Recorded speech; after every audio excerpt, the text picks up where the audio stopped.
Semiótica jurídica. Integrantes del equipo: Alan Daniel Toto Ixba, Gonzalo Ulises Soto Pineda. Vamos a comenzar definiendo qué es la semiótica. La semiología o semiótica es la disciplina encargada del estudio de los signos. Un signo se entiende como cualquier cosa que se emplea para comunicar una idea o mensaje. Los postulados de la semiótica son: la semiótica estudia fenómenos donde existen procesos de comunicación.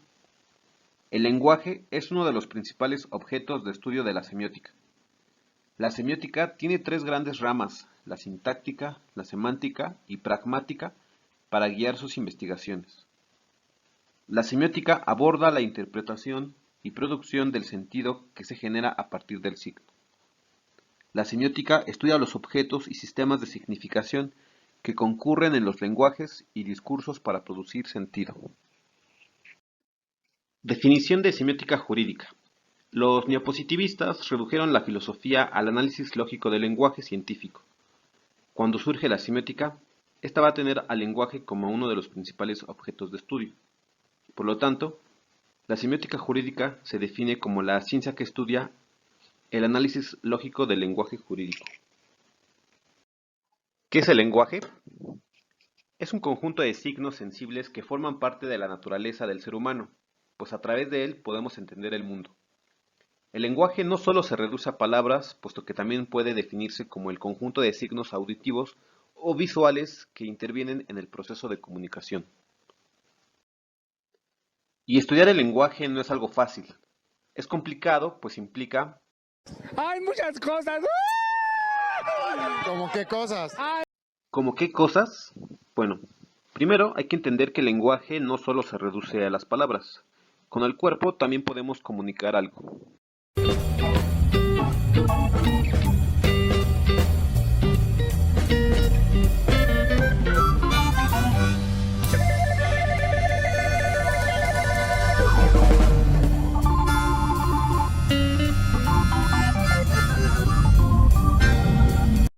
El lenguaje implica el uso de la lógica, lo cual resulta ser complicado para algunas personas.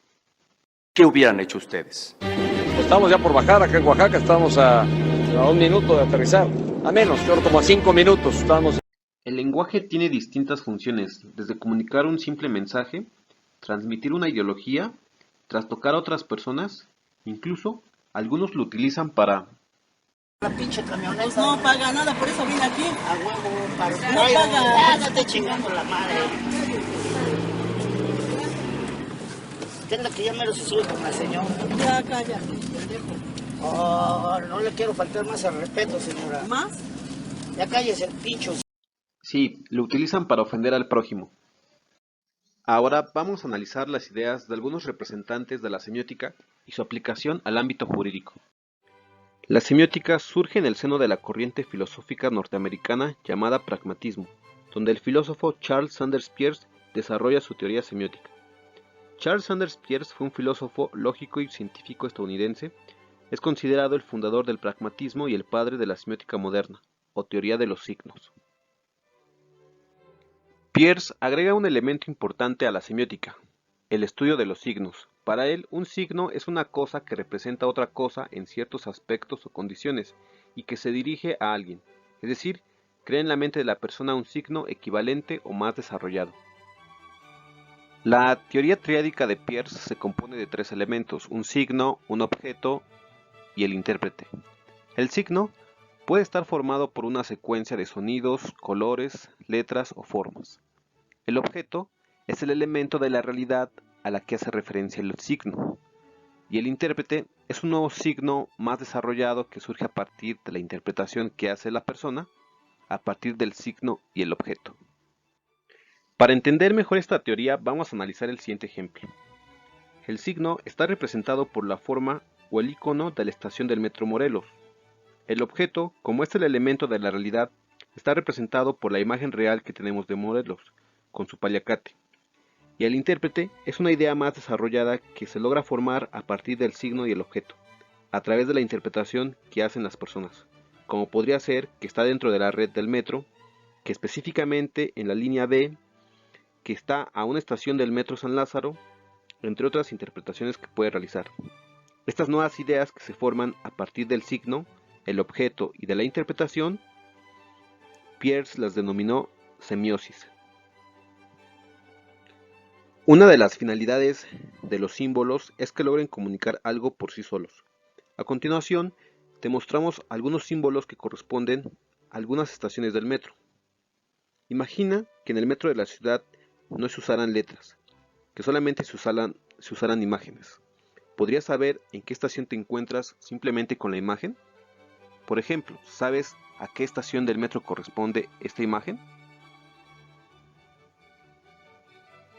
Todos o la mayoría de los capitalinos saben e identifican este tipo de imágenes. Saben que esta imagen corresponde a la estación Chabacano, que esta imagen corresponde a la estación Pino Suárez, que esta imagen corresponde a la estación Viaducto, que esta corresponde al metro Potrero y que esta imagen corresponde al metro La Viga. Pero no todos los símbolos logran comunicar algo. Vamos a analizar brevemente el caso de la actual administración en la Ciudad de México. Te pedimos que observes el siguiente símbolo. ¿Qué parecido tiene la imagen con algún objeto de la realidad? ¿Qué ideas se te vienen a la mente al observar dicha imagen? Si tú, como la mayoría de los capitalinos, creyeron que se trataba de dos clips entrelazados, déjame decirte que estás en un error. Lo que realmente significa el símbolo de la Ciudad de México es otra cosa.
¿Por qué el símbolo de Claudia Sheinbaum no funciona o no cumple su cometido, que es el de comunicar algo?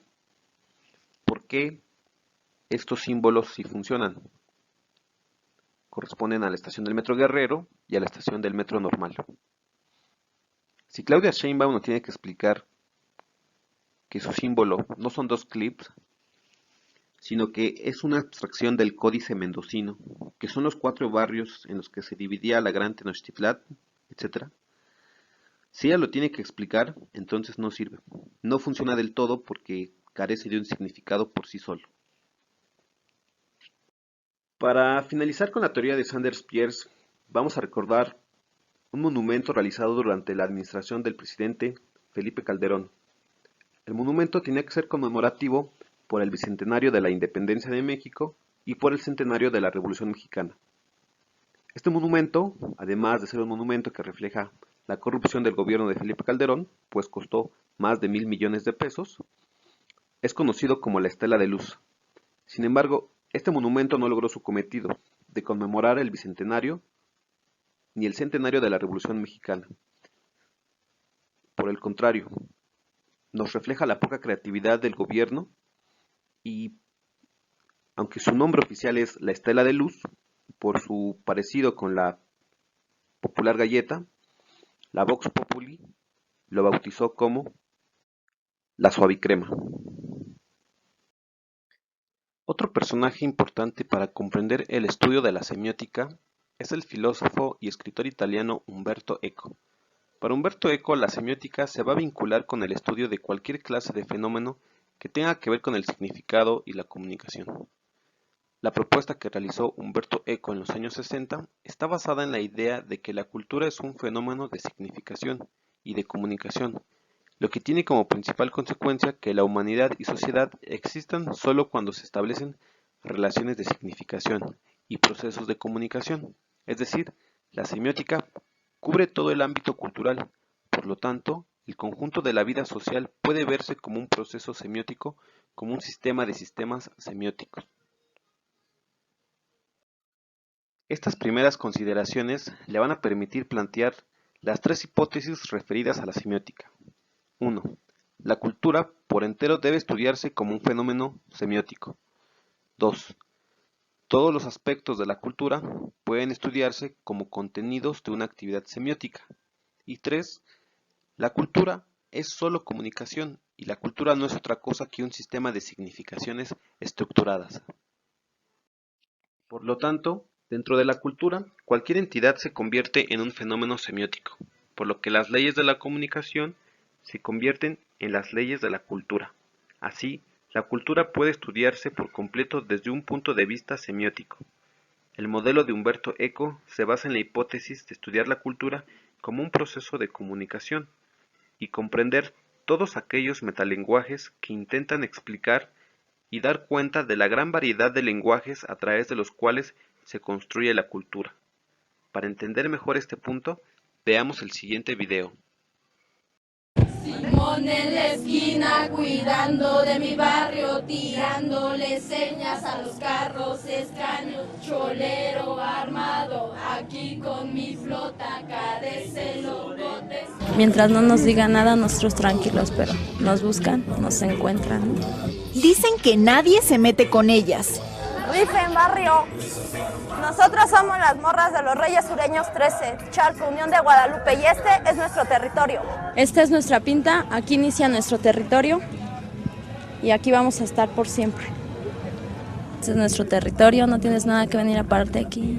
Le damos en su madre. A lo que tope un enojo, a lo que tope el coraje de lo que le hagan a uno de nuestros hermanos. O sea, el miedo lo hacemos a un lado para poder defender al barrio. Son cholas de entre 17 y 25 años del Valle de Chalco en el Estado de México. Nos metemos solamente si hay mujeres.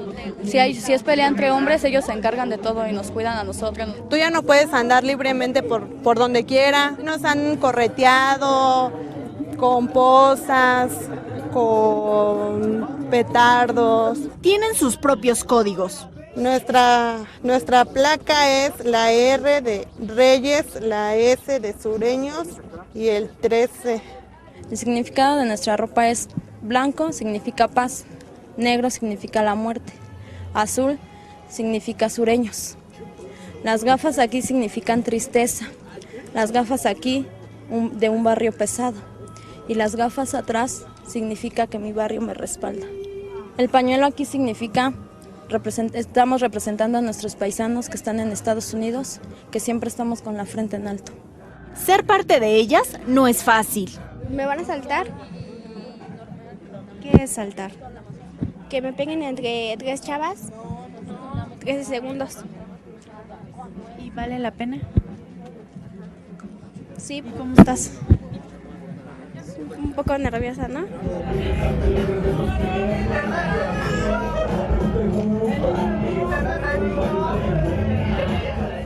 Las tres elegidas para asaltar a Eli se preparan. Empieza la bienvenida. 1, 2, 3, 4, 5, 6, 7, 8, 9, 8,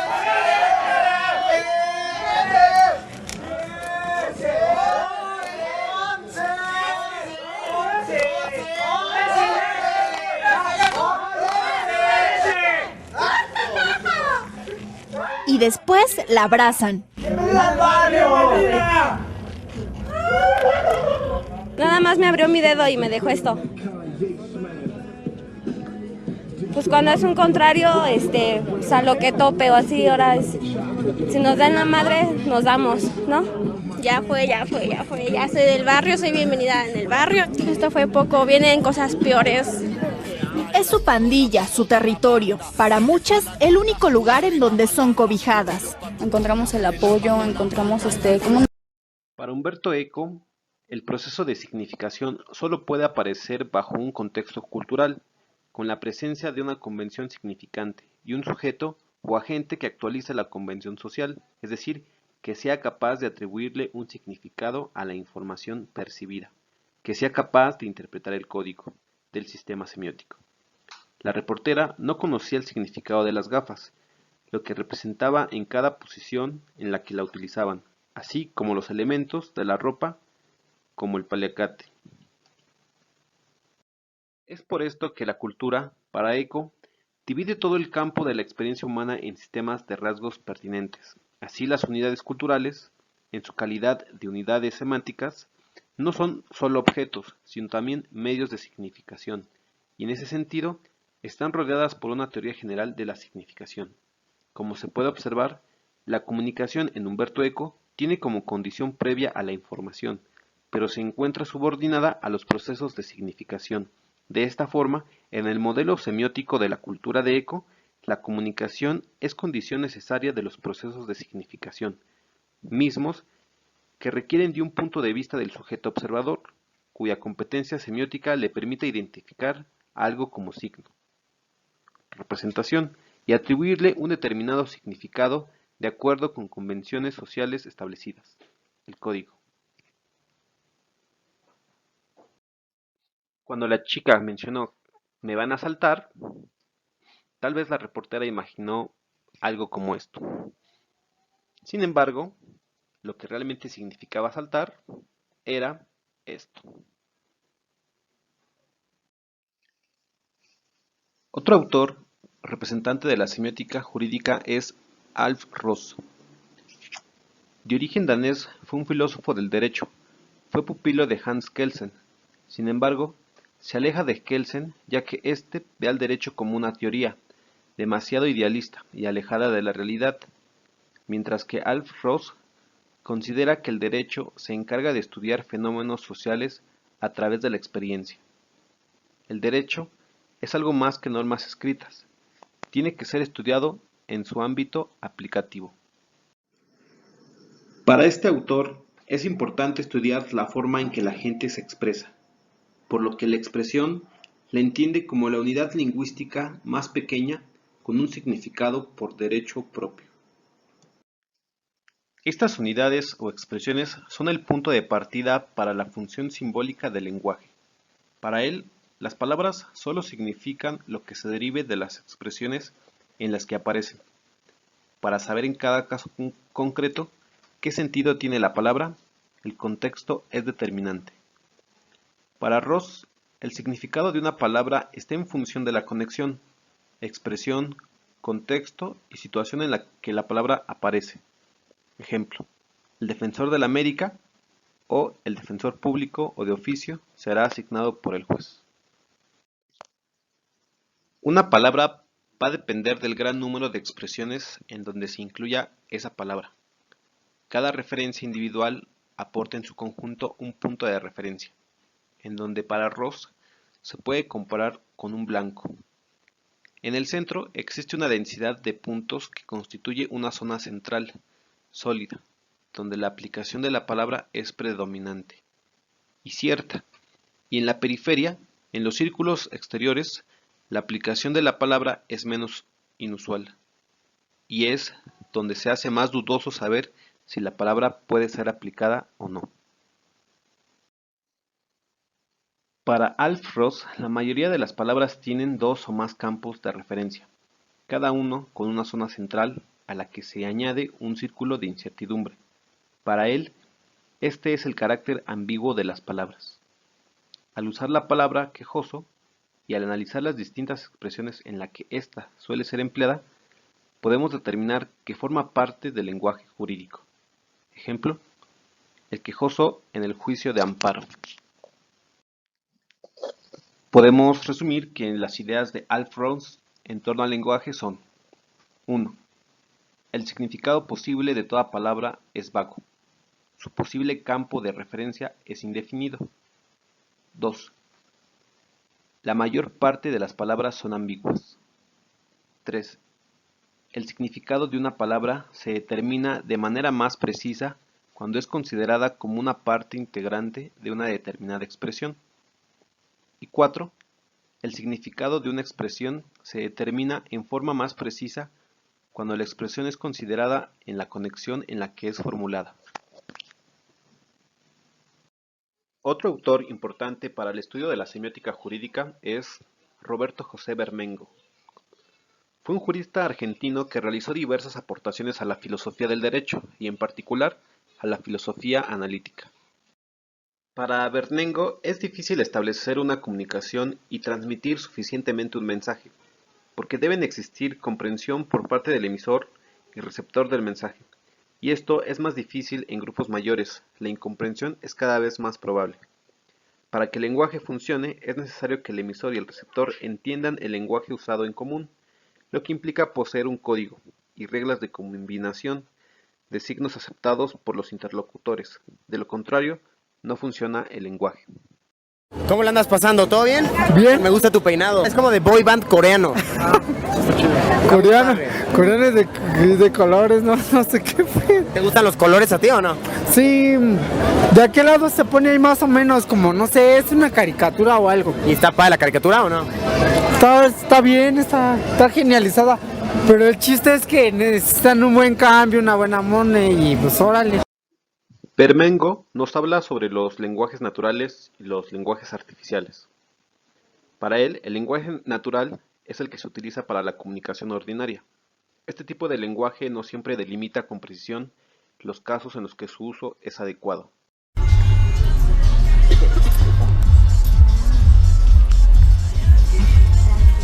luego hablamos. Me dijiste que ibas a estar en tu casa y luego te veo acá en el centro. O sea, si te lo digo también te vas a encabronar. ¿Qué quieres que yo haga? Ay, no te molestes. Y aparte, ni siquiera con cualquier otra persona no me hubiera molestado. Pero tenía que ser mi amigo, porque... Si tú me lo presentaste... Así pues, ahora yo me tomo la culpa. No es que contigo la culpa. O sea, siempre me dice, vamos aquí, vamos acá. O sea, si te digo que salgo con tu amigo, te vas a encabronar. Y nomás es amistad, ¿eh? Lo que viste no es como lo estás pensando y cómo te lo estás imaginando. Ah, pues, ¿qué es que se estabas agarrando la mano? Ah, ¿y qué tiene? Solo le estaba agarrando la mano, no hay ningún pelo en eso. Pero ¿por qué me engañas entonces? ¿Por qué no me te dices? estoy engañando. O sea, ¿pero por qué no me dices la verdad? ¿A dónde vas? Ok, íbamos a salir, me invitó al cine. Y te dije que estaba en mi casa. Te mentí. O sea, ¿y cuál es el motivo por mentirme? O sea, ¿por qué me no la puedes paso bien con él, güey. O sea, me la paso bien, salimos, platicamos, me invita a cenar, nos vamos a la playa. Pues no que 2 veces nada más iba a salir, ¿no? Ay, fue la semana pasada, cuando te dije que iba a salir. Con mis amigas no fue así, salí con él, me fui a la playa. Que siempre te lo digo, vamos a salir, vamos a hacer esto, llévame aquí, llévame acá, y tú nunca me dices vamos. Que me expliques exactamente las cosas. Ya te lo expliqué, sí salí con él hace una semana, nos las pasamos bien, salimos a pasear, Pero y eso fue todo. ¿Por qué no me lo dijiste en su momento? Porque no quería decírtelo, porque te pones así histérico. De verdad, o sea, tenía que ser con O sea, ¿quién me lo presentó? el güey que ¿Quién me lo presentó? Salud. ¿Quién me lo presentó? Ahora tengo la culpa por presentártelo. Oye amigos, disculpa que me meta en su play, pues es que está en un lugar público y pues se escuchan las cosas, pues personas así no vale la pena. O sea, Pues es que yo la que son por dinero y no es lo que entiendo, no sé muy bien cómo está su relación. Desgraciadamente, mira, yo te comento lo que me pasó a mí, por más amor que le deseo. Mira, yo estoy andando en la combi, no tengo, pero sí hay, yo le echo la culpa a los medios de comunicación, ¿no? Porque ven que se van de fiesta, las muchachas que salen con los chavos en carro, es lo que quieren ellas ahorita, ¿no? O sea, ¿tú qué sabes? Es lo que estoy, no, discúlpame, no, es que la verdad. Por otra parte, los lenguajes artificiales son los lenguajes técnicos o formalizados. Son recursos expresivos para referirse con mayor precisión y economía a propiedades o relaciones cuya definición en un lenguaje natural sería muy complicada e imprecisa. Por ende, las ciencias del derecho también recurren a un lenguaje técnico. Una de las características del lenguaje para Bermengo es que las oraciones deben estar gramaticalmente bien formadas, es decir, que tengan algún sentido en el lenguaje en el que se formulan. Ejemplo, el artículo 176 de la Ley de Amparo nos dice: la demanda de amparo deberá presentarse por conducto de la autoridad responsable, con copia para cada una de las partes. Por lo que podemos decir que buena parte del desarrollo del lenguaje artificial para Bertmengo está dedicado a la introducción de una terminología técnica especial. Para él, las ciencias del derecho utilizan toda una gama disponible de recursos expresivos, de ahí la gran complejidad del discurso jurídico y las dificultades que ofrece su análisis. Otro representante que realizó grandes aportaciones a la semiótica jurídica es George Kalinowski. Nació en 1916 en Lublin, en la Polonia Oriental, y estudió Derecho, Filosofía y Lógica, lo que determinó la mentalidad interdisciplinar que explica la amplitud de sus intereses y la multiplicidad temática de sus investigaciones. Como se mencionó antes, la semiótica jurídica está orientada al análisis del lenguaje del derecho, por lo que Kalinowski nos habla sobre el lenguaje jurídico, el cual puede dividirse a su vez en lenguaje del derecho y lenguaje de los juristas, clasificación que permite el desarrollo inmediato de la semiótica jurídica.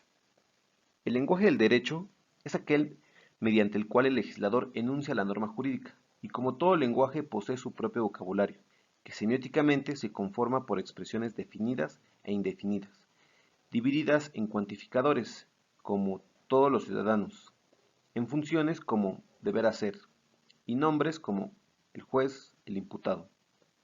Por otra parte, el lenguaje de los juristas es aquel que emplean todos los que estudian el derecho. Los juristas, al referirse a las disposiciones normativas que constituyen un lenguaje del derecho, este tiene un vocabulario más variado. Una característica que analiza la semiótica jurídica es la cualidad de prescripción que tiene el lenguaje jurídico. Utiliza expresiones para guiar la conducta humana propia o ajena, mediante normas o principios que permiten criticar las acciones, juzgar, recomendar, ordenar o simplemente aconsejar determinado comportamiento. A este tipo de expresiones se le denomina lenguaje prescriptivo. Vamos a analizar el artículo 2 del Código Penal de la Ciudad de México, que dice: queda prohibida la aplicación retroactiva, analógica o por mayoría de razón de la ley penal en perjuicio de persona alguna. En el ejemplo anterior, donde dice el artículo queda prohibida la aplicación retroactiva, analógica o por mayoría de razón de la ley penal en perjuicio de persona alguna, los juristas y abogados saben que está prohibida la aplicación retroactiva en perjuicio, pero no cuando es en beneficio, aunque no lo diga expresamente el artículo 2. La semiótica jurídica nos permite entender el lenguaje jurídico, aunque este lenguaje está dirigido a un grupo reducido de personas, en este caso los estudiosos de las leyes, como son los abogados, jueces, magistrados, entre otros. ¿Te has preguntado por qué algunas leyes son complicadas de entender incluso para los que se encargan de estudiarlas? ¿Por qué se dice que existe ley para los pobres y ley para los ricos? ¿Realmente se cumple lo que dice la ley? ¿Por qué algunas personas cumplen sentencias que no corresponden al delito que cometieron? ¿O por qué salen antes de tiempo?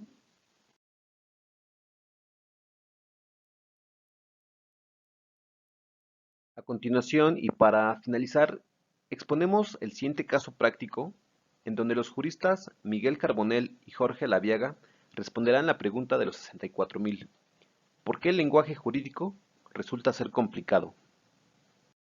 Que ha sido muy crítico con la forma en cómo se redactan las leyes, con la manera de trabajar de algunos tribunales, con el lenguaje críptico de la abogacía. ¿Por dónde empezamos? ¿Cómo está el tema del acceso a la justicia en México? Bueno, tenemos grandes derechos. Uno no tiene más que leer el artículo 4 de la Constitución. Tenemos derecho a un medio ambiente limpio, a la salud, a un montón de cosas. El tercero, a la educación. La pregunta es cómo aterrizamos esos derechos, porque yo puedo tener derecho a muchas cosas. Mientras no se aterricen, mientras el hombre y la mujer de la calle no tengan acceso y tengan mecanismos para hacer valer esos derechos, pues es letra muerta. ¿Y por dónde empezamos? ¿Cuál sería el diagnóstico? ¿Está mal? ¿El artículo 4 está mal? No, yo creo que son muy buenas ideas. El tema es que hemos complicado esto para que solo muy pocas personas tengan acceso al derecho. Déjame ponerte un ejemplo.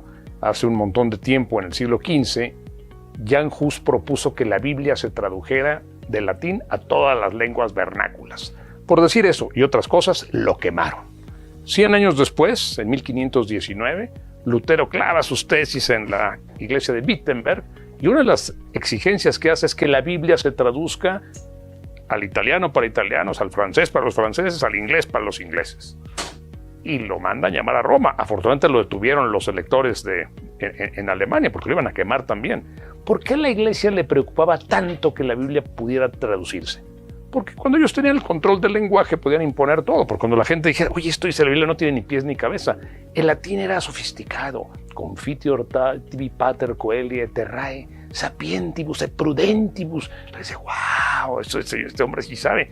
Y el derecho es igual. Y no solo en México, en todo el mundo. Solo muy pocas personas tienen acceso a este derecho. Y para eso se requieren intérpretes, profetas, que son los abogados.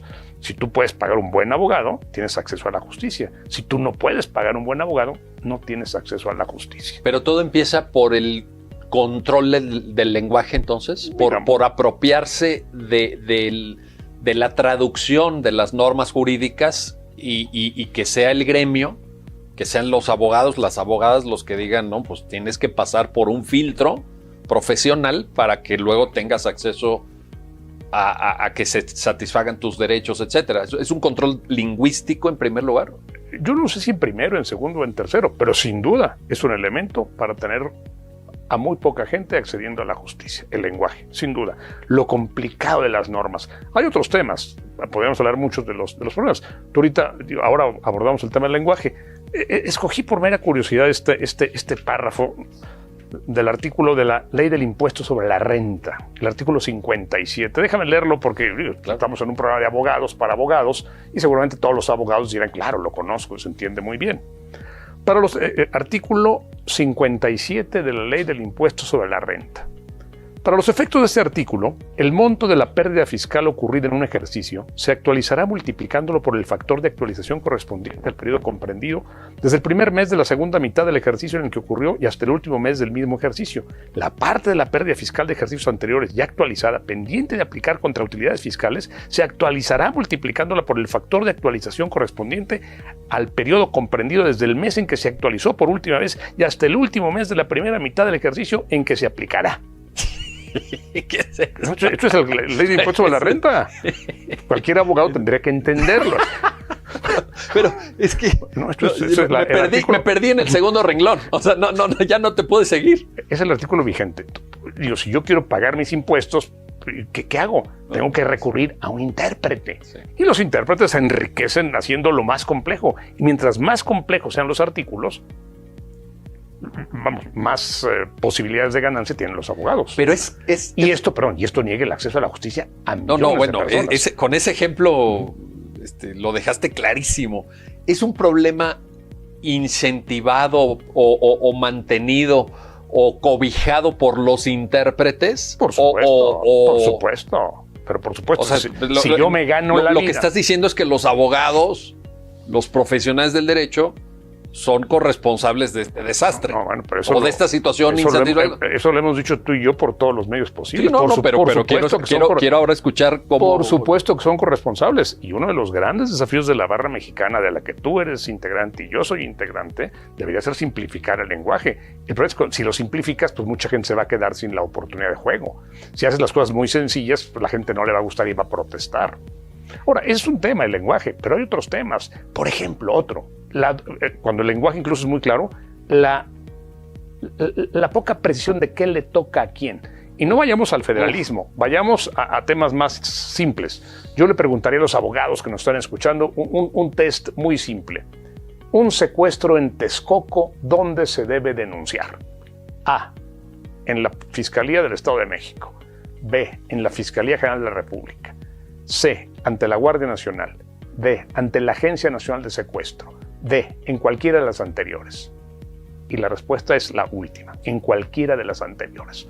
Entonces, si yo quiero denunciar un secuestro en Texcoco, ¿a dónde voy? Porque cuando todo le toca a todos, pues nada le toca a nadie. Y es otro problema del acceso a la justicia. Tengo algo que declarar. paciencia, prudencia, verbal contingencia, dominio de ciencia, presencia o ausencia, según conveniencia. Eso es todo, amigos.